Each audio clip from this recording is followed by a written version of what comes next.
Ladies and gentlemen, and welcome back into another edition of Key Time Sports. It is Key Time coming back to talk about NFL Super Wildcard Weekend. We have 7 games on Wildcard Weekend that kicks off tomorrow in Houston, where the Los Angeles Chargers and Houston Texans will be playing. So, before I get into all of the games, first off, I would like to give my sincerest thoughts to everybody out there that is located out there in California. I've been watching all of the fires. I am praying for you, everybody who is associated with Key Town Sports and on my other show, Key City Sports. We all are praying for you that you can get your life back and you are able to call your families and let them know that you are all right. So, back to the game.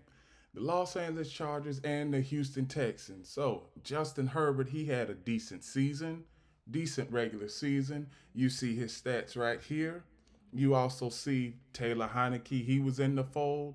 And you see the Chargers rushing attack led by J.K. Dobbins, Gus Edwards, Hassan Haskins, Darius Davis. He was a wide receiver. They had a couple package plays for him throughout the entirety of this season, throughout the entirety of the regular season, I might add. And here is the wide receiver core for the Los Angeles Chargers, led by Lad McConkey, Quentin Johnston, and Joshua Palmer. Those are the four. But I always state that the last few guys on the list right here could be an X factor in this game. Now, we all know that the Los Angeles Chargers, they are a run first team led by Jim Harbaugh. He believes that if you have a running team, you will go further into the playoffs. And let me tell you, his stop with the 49ers, that proved to be true. And this stop right here, it is going to be true because I see where Houston Texans run defense has had trouble all season stopping a good running game. The Chargers, they have a good running game. Now here is the Chargers defense. Now the Chargers defense is top 5 in the NFL. And as you can see, everybody on this list has had at least a tackle or two. So I'm gonna let y'all have a good look at this defensive lineup.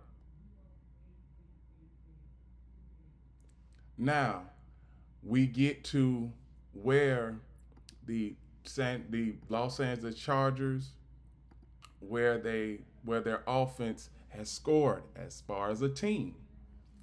Now the Los Angeles Chargers offense, it doesn't wow you on paper, and it is just a old school run the football, we'll pass it when we need to offense. That's what it is. Throughout the season, the Los Angeles Chargers have been scoring 23.6 points per game and allowing 17.7 points per game. Third down efficiency for the Chargers is 40%. Fourth down efficiency for the Chargers is 62%. So we know what the Los Angeles Chargers offense can do, and we know what their defense is going to do. Now we are going to shift over to the Houston Texans, led by C.J. Stroud. So C.J. Stroud, he's had a little bit of slippage throughout this season, led by Joe Mixon, leading yards, Nico Collins, leader in tackles, Henry Toll, leader in interceptions, Derek Stingley Jr. So C.J. Stroud, he's thrown for over 3,000 yards. Pat on the back. But there have been times throughout this season where the Houston Texans, their offensive line has been hard to watch. I mean, the Houston Texans, they have given up they have allowed, rather, excuse me, the fourth most sacks in the NFL. And that is not counting the New York Giants, Las Vegas Raiders, and Jacksonville Jaguars. So that is not a good list to be on if you are the Houston Texans. So now we see their rushing attack for the Houston Texans. Then we see their wide receiver core for the Houston Texans. Nico Collins, he's had over 1,000 yard season. Tank Dell, he was injured against Kansas City, won't be able to play this game. Dalton Schultz, he is a decent tight end. Also, when it comes to Joe Mixon, he's the running back, and he is also a good receiver out of the backfield. So they are going to use him a lot against the Chargers defense. Now, the Houston Texans defense has been up and down all season. I can't trust them. I just can't trust them. The defense, the run defense is bad, and the pass defense is bad. And you can see by all of these defensive players, all of these guys have at least one or two tackles on down at the bottom, one or two tackles. Now, as far as the offense concerned, offense has been up and down all season as well. Houston averages 21.9 points per game. Their opponents also average that same amount, 21.9 points per game. So this game is going to be close throughout. Third down efficiency for the Houston Texans, 37%, which is worse almost at the bottom of the NFL. Fourth down efficiency, 61%, which is decent for the Houston Texans. They are top 10 in fourth down conversion percentage. One thing about this game, I see this game being close, but what do I always say, America? Turnovers and not being able to convert on third down will hurt you in the playoffs. Every possession is much bigger. Every play is much bigger. You only have one game to win.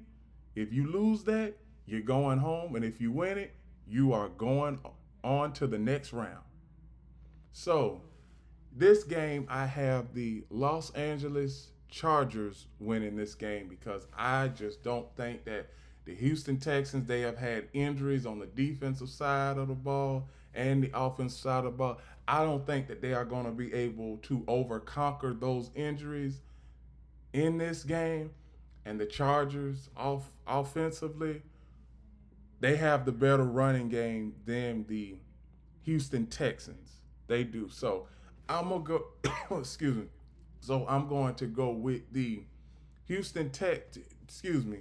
The Los Angeles Chargers in this game, and I believe that the Los Angeles Chargers will win this game on a field goal, or a touchdown. But I think when it all boils down to, I believe the San Diego Chargers are going to win with a touchdown, at least a field goal. The next game I'm going to cover is the Pittsburgh Steelers and the Baltimore Ravens. I'm gonna keep a buck when it comes to the Pittsburgh Steelers. I said 6 weeks ago that I said the Pittsburgh Steelers, as far as offensively, that will be their downfall come playoff time. So in this game, I don't see them. I don't see them getting off to a. I don't see them getting off to a fast start. We already know that they are led by Russell Wilson, Najee Harris, George Pickens, Patrick Queen, leader in tackles, and Dante Jackson, leader in interceptions. So the Pittsburgh Steelers offense, 2 games this year. They've won 2 games this year without scoring a touchdown. That is not going to get it in the playoffs. And Russell Wilson, he's playing decent, but he's not playing like he did in Seattle. And even in Seattle, they didn't expand the playbook. They only gave him a few plays that he was comfortable with. That's all. And now I don't even have to mention how Russell Wilson was in Denver. I just don't. So the Steelers, they have their rushing attack led by Najee Harris, led by, here's their wide receiver core led by George Pickens. George Pickens, Steelers, they need somebody to help George Pickens out. Because, I mean, George Pickens, he gets so much attention till it's not even funny. I mean, just him being on the field, it's like three sets of eyes are on him. If you have another dynamic wide receiver, that'll take the attention off of George Pickens. But the Pittsburgh Steelers, they are a button up organization, and they don't really, outside of Ben Roethlisberger, they don't really believe in developing quarterbacks. They rather have a quarterback that's established.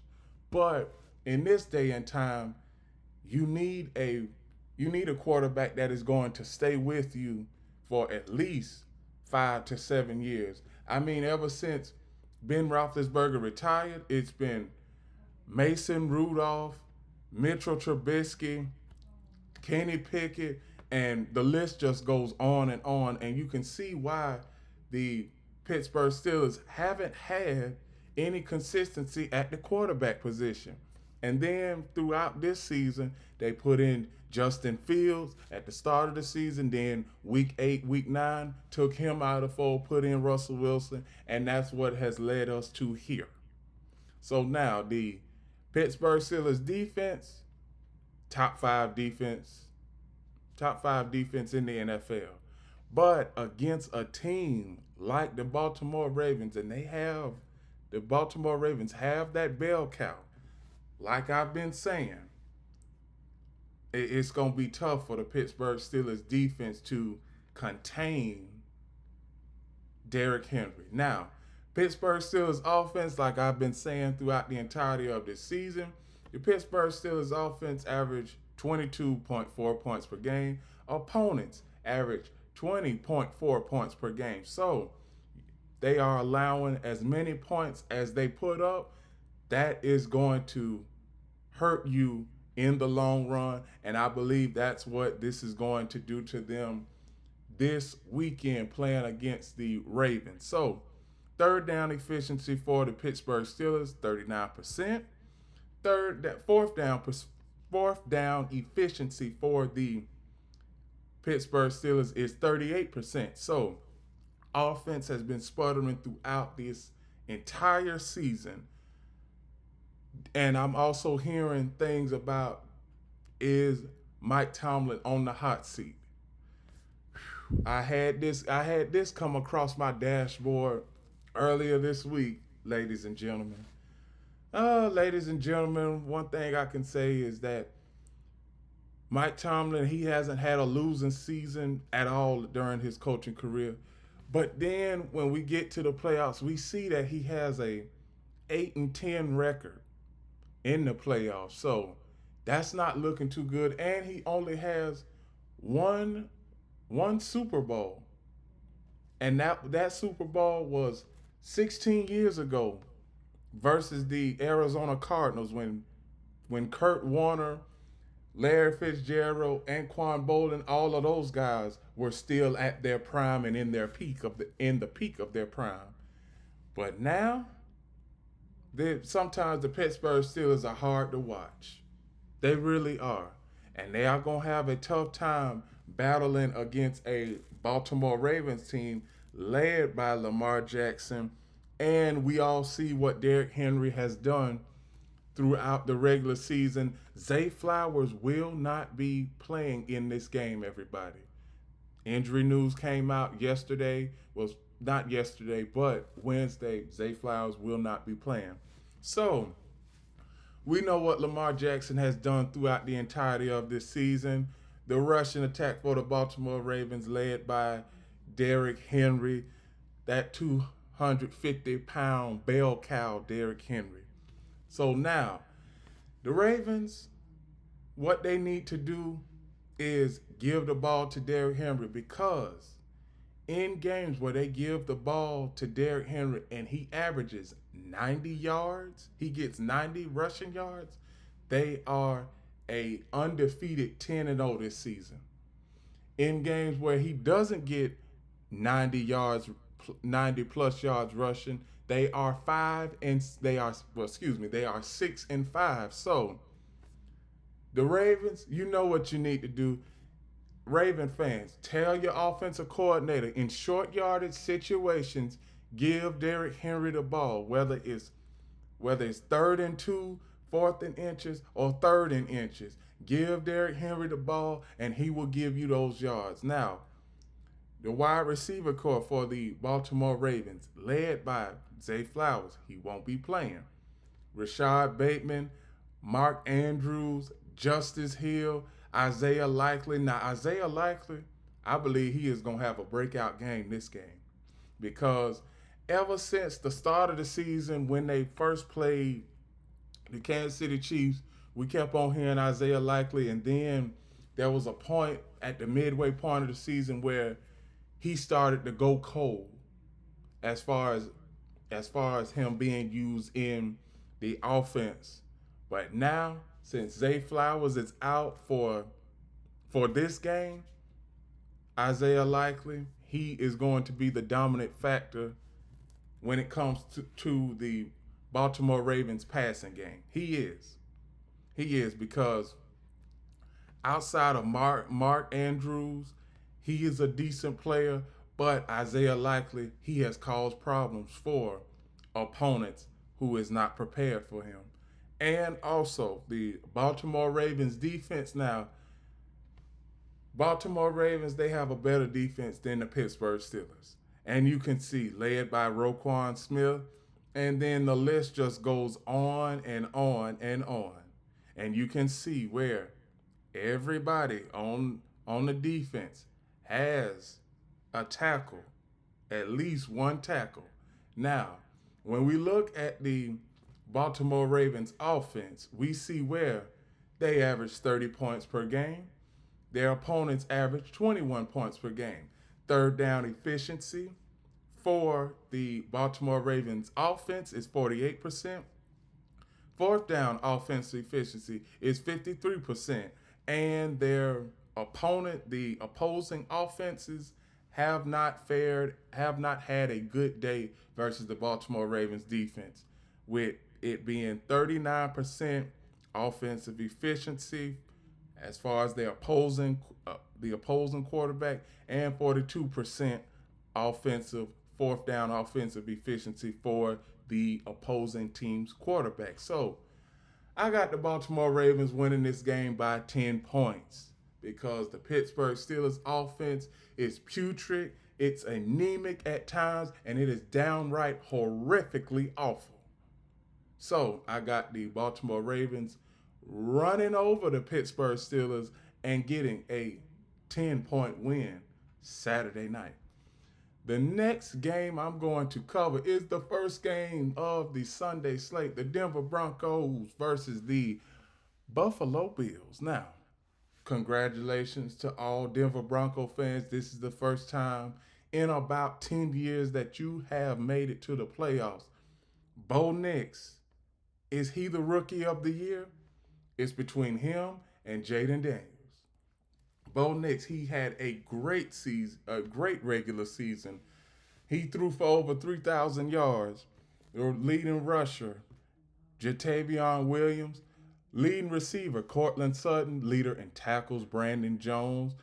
And leader in interceptions, Patrick Surtain II. Now, when we get to the rushing attack, now, the rushing attack for the Denver Broncos were great throughout this season. And I am the one that said that the Denver Broncos would win 10 games.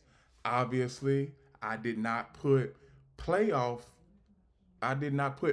seeding on it. I just thought that they would get 10 wins and everybody would be acceptable of that. But hey, they able to make the playoffs. Let's see what they can do in the playoffs. And I believe that the Denver Broncos can make this game interesting. I really do, because the defense for the defense for the Denver Broncos, led by Vance Joseph, He can dial up blitzes. He can dial up cover 3, cover 4, cover 2. He can dial up he can dial up an island blitz.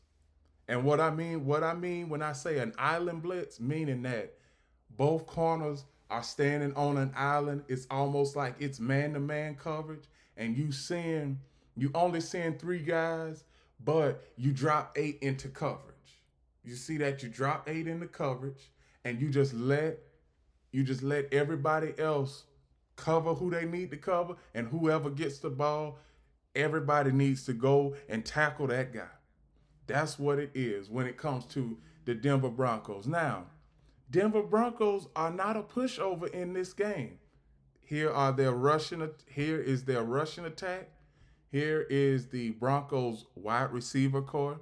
And here's the defense, like I just mentioned. That defense led by Vance Joseph has been off the charts. They are a top 10 defense. And I'm going to show you everybody who is on the defensive side of the ball in this. I'm going to show you that. You see everybody on here on the defensive side has had at least two or more tackles on the defense. Now, when we get to the offense, the Denver Broncos offense has shown major improvement from last season to this season. As you can see, the Denver Broncos offense averaged 25 points per game. Their opponents average 18 points per game. So they have been in close games throughout the entirety of this season, with the exception of 2 blowouts between Atlanta and the Kansas City Chiefs last week. But if everybody must know, Kansas City, they rested all of their starters. So when we look at this game, third down efficiency for the Denver Broncos is 39% offensive efficiency. Fourth down offensive efficiency is 68% for the Denver Broncos. And you can see what their opponents have been doing to the Denver Broncos defense all throughout the season. Now, when we look at this game, we all know that this game is supposed to be a blowout on paper, but it's not going to be a blowout. I think that the Buffalo Bills will win this game, but it will be close. I got the Buffalo Bills winning this game. I got the Buffalo Bills winning this game by 7 points, by a touchdown. And we all know that they are led by Josh Allen. Then you have James Cooks leading rusher, leader in receiving yards, Khalil Shakir, leader in tackles, Dorian Williams, interceptions, Austin Johnson. So Josh Allen, he's had a good season. He hasn't turned the ball over much. He only has 6 turnovers throughout the regular season. Here's the rushing attack for the Buffalo Bills. Here's the receiving core, Buffalo Bills receiving core. Here's the Bills defense. Now the Bills defense is a top 15 defense. They've shown a little slippage as of late.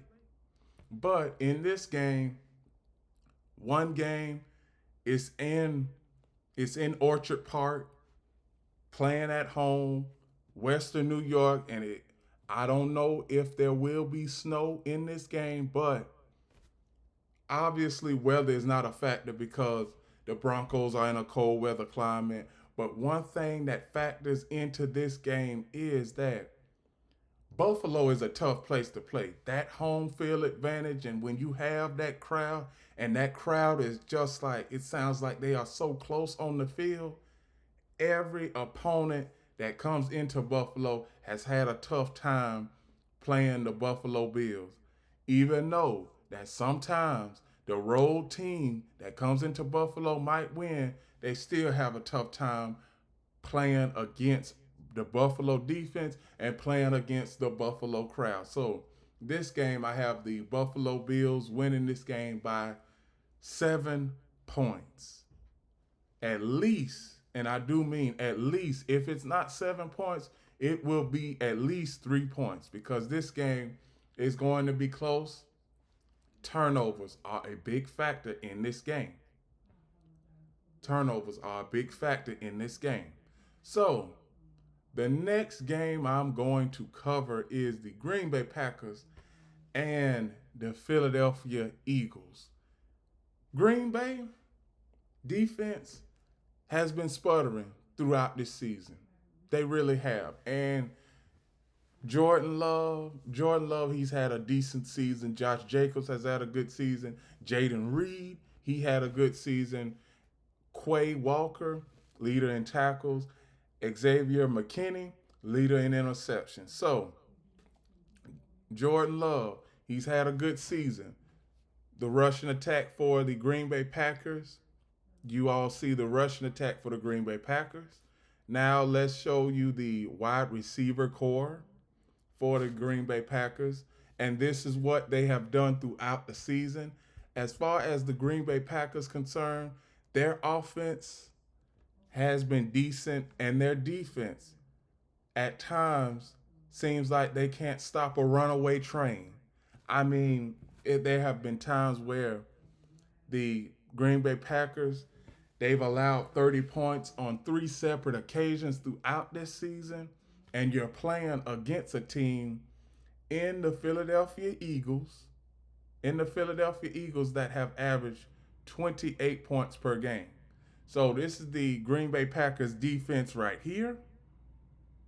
Now we are going to shift over to the Green Bay Packers offense. Now, the Green Bay Packers offense, they have averaged 27 points per game. Their opponents have averaged 19 points per game. Packers third down offensive efficiency is 39%. Packers fourth down offensive efficiency is 50%. So we see what the Green Bay Packers can do on the offensive side of the ball, and we see what they can do on the defensive side of the ball. Now let me go on over to those almighty Philadelphia Eagles. Now, Jalen Hurts has been Philadelphia Eagles led by Jalen Hurts. I'm not sure if I'm hearing speculation that Jalen Hurts is still in concussion protocol, but we will see if he is able to go on Sunday. I hope so. I hope that he's able to go on Sunday because this is a game where both teams need to be at their both teams need to be at full strength. Now, Jalen Hurts had a decent season. Saquon Barkley reached over 2,000 yards. He had a great season. Leader in receiving yards, A.J. Brown. I expect him to have a big game. Leader in tackles, Zach Braun. Leader in interceptions, C.J. Garner-Johnson. Obviously, hey, the last 2 weeks, the Philadelphia Eagles, they've been keeping everybody under wraps. They've been resting guys. Now it's time for them to go to full force and be able to play against the Green Bay Packers. Now, do I see the Philadelphia Eagles losing this game? No, I don't. I don't see them. Here is the Eagles rushing attack led by Saquon Barkley. Here is the Eagles receiving core led by A.J. Brown. Now, everybody is focused on A.J. Brown, but did anybody forget about Devontae Smith, Dallas Goedert, Grant Calatrava? Then you have Kenneth Gainwell. Kenneth Gainwell, he is an X factor too because he has not had many plays called his way. If you look at his stats, Kenneth Gainwell, he has got 16 catches and only 116 yards on the season. And then you have Jahan Dotson.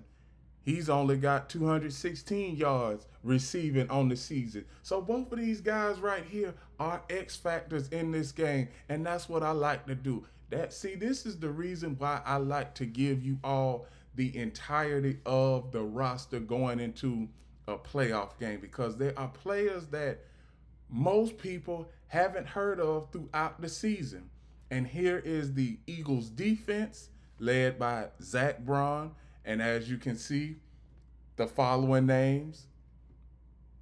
And then you see where this defense has been able to keep top-notch offenses at bay. You can see that. Now, let's see the offense for the Philadelphia Eagles. 27 points per game. Third down efficiency is 41%, which is okay, is decent, but they can always do a little bit better. And fourth down offensive efficiency for the Philadelphia Eagles is 70%. We know what Nick Sirianni likes to do.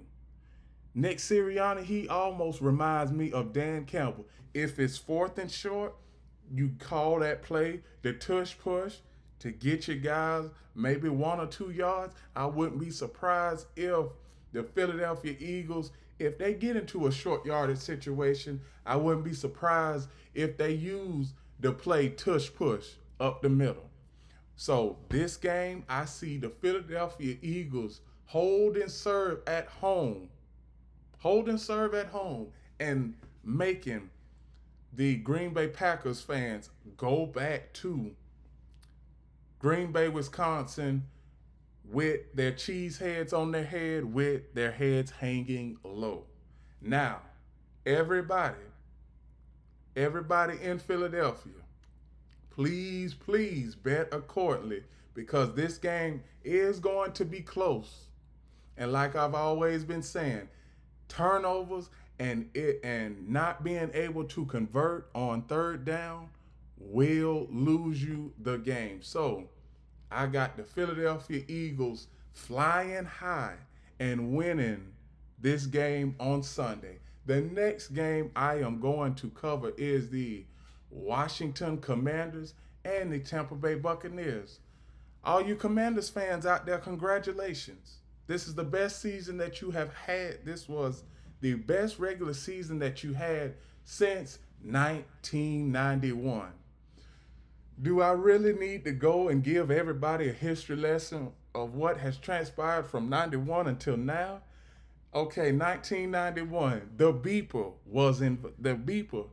was just created, okay? Computers, they were in their trial period. Now, computers didn't come into effect until 96. Gas at that point was 85 cents a gallon. Now you see where it's at now. And also, back in 91, social media, the very first social media platform, didn't exist until 1997. So, Washington Commanders fans, congratulations. Now I'm going to talk about your team and your team leaders. Jayden Daniels. I've been saying this all season. It's between him and Bo Nix as far as Rookie of the Year. Jayden Daniels, he is the leader in rushing for the Washington Commanders. Now, everybody's saying that he runs too much, but Jayden Daniels runs when he needs to run. The leader in wide receiving, the leader in receiving yards is Terry McLaurin. The leader in tackles is Bobby Wagner. The leader in interceptions is Mike Stransky. So we see what the Washington Commanders are on paper. They are led by Jayden Daniels in the passing and rushing game. Wide receiver, they are led by their wide receiving attack is led by Terry McLaurin. The defense for the Washington Commanders has been decent as of late, but you know that at Washington, they have given up 30 points on 3 separate occasions this year. And I think that if they get into a point where in this game where they have to throw the ball in order to win, I believe Jayden Daniels will be able to wheel this team to victory. But there is one thing. Tampa Bay's defense, run defense, has came on strong as of late. But I'm gonna save that. I'm gonna talk about that in a few. I'm gonna talk about that in a few seconds. Washington Commanders offense. They've averaged 28 points per game. Commanders third down offensive efficiency 45%. Fourth down offensive efficiency for the Commanders is 86%. So don't be surprised if they go for it on fourth down, Tampa Bay Buccaneer fans, because this is a team that's showing you they are going to leave it all out there. And this, let me tell you, the fourth down conversion percentage that the Commanders have is the best in the entirety of the NFL at 86%. So this is a run and hit offense when it comes to the Washington Commanders. Now let's shift on over to the Tampa Bay Buccaneers led by Baker Mayfield. Is Baker Mayfield going to keep on baking them cookies for the Tampa Bay Buccaneers and delivering wins? We will see. Baker Mayfield threw for over 4,000 yards in the regular season. Bucky Irvin had over 1,000 yards. Mike Evans, for the 11th season in a row, he's had over 1,000 yards. Mr. Consistency, as I like to call him. Leader in tackles, Lavonte David. Leader in interceptions, Zion McCollum. So this game right here, Tampa Bay as a team, we all know that they are led by Baker Mayfield, their rushing attack, Bucky Irvin, and their wide receiving attack, Mike Evans.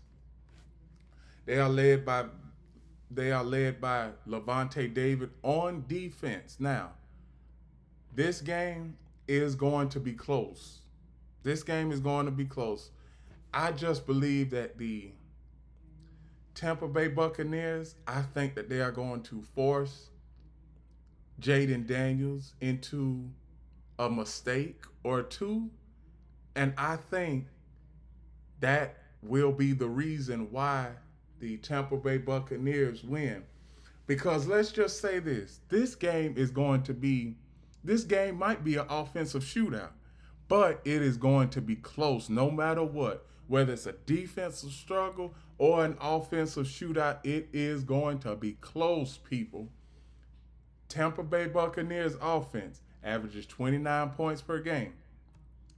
Third down efficiency for the Tampa Bay Buccaneers offense is 50%.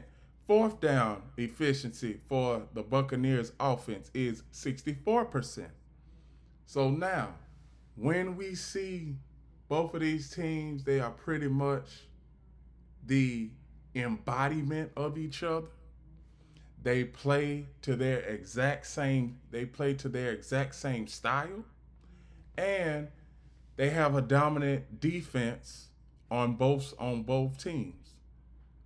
But Tampa Bay Buccaneers run defense, they've come on strong as of late, and I think Tampa Bay will win this game by a touchdown. The only way they win by more than a touchdown is if the Washington Commanders turn the ball over. So I have the Tampa Bay Buccaneers winning this game over the Washington Commanders by a touchdown. The last game I'm going to talk about is Monday Night Football on Super Wildcard Weekend. The Minnesota Vikings and the Los Angeles Rams. Now, this game has been shifted from Inglewood, California to Glendale, Arizona because of the wildfires that are in California right now. So, we pray that everybody is doing okay in California, and we pray that nobody has died or gotten hurt from this catastrophic event of wildfires. So, when it comes to the Minnesota Vikings, they are led by Sam Darnold, Aaron Jones, Justin Jefferson, leading tackles, Blake Cashman, leader in interceptions, Byron Murphy Jr. So, passing, Sam Darnold. Rushing, Aaron Jones, wide receiver led by Justin Jefferson. One thing I did notice about Sam Darnold, he didn't throw the ball to Jordan Addison much when they played versus the Lions. He didn't throw it to TJ Hockenson much. Those guys are critical to the outcome. They will be critical to the outcome of Monday night's game. The defense, Minnesota Vikings defense, they have had a turnover in every game this season except the last game versus the Detroit Lions. Excuse me. They've had a turnover in every game this season, and they had 2 turnovers versus the Detroit Lions. Now, when we see the Detroit Lions defense, we know that they are able to get after the quarterback. And we know that they are top 10 in sacks that are generated by the defense. Now, as far as from an offensive standpoint, Minnesota Vikings, they average 25 points per game on the offensive side. Third down offensive efficiency for the Minnesota Vikings, 40%. Fourth down offensive efficiency for the Minnesota Vikings is 46%. So we know what the Minnesota Vikings do on the offensive side, and we know what the Minnesota Vikings do on the defensive side of the ball. Now, let's shift on over to the Los Angeles Rams, and they are pretty much banged up and limping their way into the playoffs. They are. Matthew Stafford had a good season. Karen Williams, he's a team leader, had a good season. Puka Nacua, Christian Roseboom, the leader in interceptions. Jalen McCall is the leader in interceptions with 4. We all know that the Los Angeles Rams have had injuries throughout this season. Matthew Stafford has played with an injury.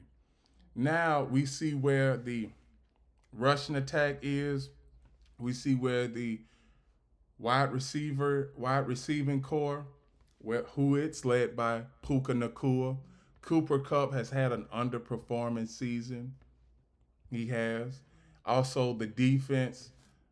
The defense has been up and down all season, and they will have a tough time against the Minnesota Vikings trying to cover Jordan Addison, Justin Jefferson, TJ Hockenson. I expect the Minnesota Vikings to come out and give the Rams a run for their money. Now, both of these teams are limping their way into the playoffs, I can tell you. I can, because the Rams offense, they average 3 touchdowns a game. The Rams' third down offensive efficiency is 36%.